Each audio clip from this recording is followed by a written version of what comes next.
Саламатсыздарбы, урматтуу кыргызстандыктар, урматтуу мекендештер. Ордо саясий партиясы өзүңүздөргө маалым болгондой эле 2020-жылдагы Жогорку Кеңештин шайлоосуна дагы топ 16 партиянын арасында катышып, андан кийин ошо шайлоонун ыплас, абийирсиз, ошондогу коррупциянын символу болгон Матраимовдун кланы, ошондой эле президент Сооронбай Жээнбековдун иниси Акылбек Жээнбековдун парламентте 120 депутатты бардык колу менен 3 партия бөлүп алганга, ошого кыргыз элибиз менен чогуу чыдабай ыплас өткөн шайлоого элдерди койдой сатып алгандай форма 2 менен 500 миңге чукул адамдарыбыздын укугун тебелеп тепсегенге чыдабай биз каршы чыкканбыз.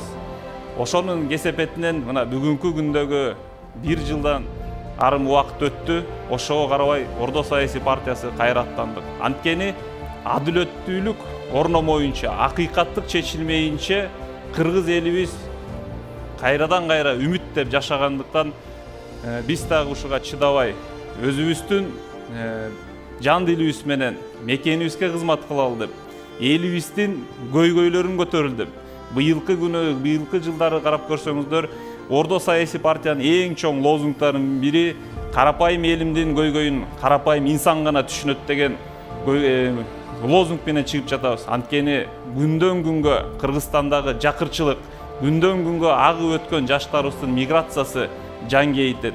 Ошо нерсенин баарын токтотуш үчүн Ордо саясий партиясы Жогорку Кеңешке бара турган болсо, өзүнүн ушу элдин укугу четте калбаш үчүн эки палаталуу парламенттин эң негизги принциптерин киргизгенге өзүнүн күч салымын жумшайт. Ордо саясий партиясы номер 19. Ордо туура тандоо.